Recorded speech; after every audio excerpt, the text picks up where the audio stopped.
Rib'i tak perlu ceramah sejam pada Rostam. Yang ceramah lama ni kita. Tetapi para sahabat dulu semuanya ringkas. Tuan-tuan lihat perwakilan Badui padang pasir yang tak boleh menulis dan membaca datang bertemu dengan Nabi SAW. Hanya separuh hari Nabi mengajar Islam, mereka dapat balik dan mengislamkan kabilahnya keseluruhan. Kadang-kadang duduk dengan Nabi mungkin 2 jam. Nabi menerangkan makna Islam dan hakikat akidah Islam. Mereka balik, mereka berjaya mengislamkan satu kabilah. Kita hari ini pelajar, kita pergi belajar, ambil pengajian Islam 4 tahun dan balik gagal untuk memahamkan orang kampung dia faham Islam yang dah Islam dah. Kerana ada kesalahan di dalam cara pendekatan pengajaran, Islam menjadi eksklusif dan susah, sedangkan Nabi menerangnya dengan mudah.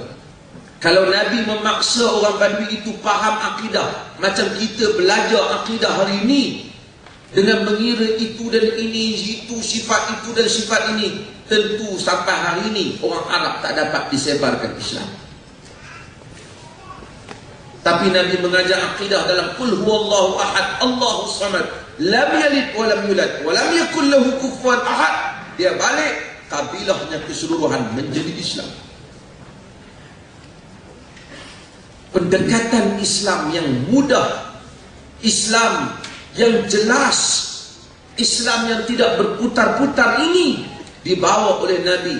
Dan kita tengok inilah Rib'i, anak murid kecil saja di penjuru madrasah Nabi SAW, apabila berhadapan dengan panglima paling besar bagi sebuah kerajaan agung Parsi seperti Amerika, jenderal yang paling besar, Rib'i meringkaskan tujuan daripada dakwah Islam, bahawasanya kedatangan tentera Islam dihantar oleh Allah Subhanahu wa taala, tujuannya supaya mengeluarkan manusia daripada mengabdikan diri sesama hamba kepada mengabdikan diri kepada Allah, daripada kekejaman agama-agama kepada keadilan Islam.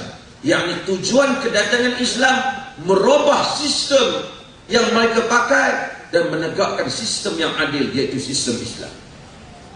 Maka sebarang usaha di atas nama dakwah Islam, jika tidak mengubah sistem, hanya merubah orang, ia tidak bermaksud, tidak mencapai maksud kepada dakwah Islam. Mesti mengubah sistem.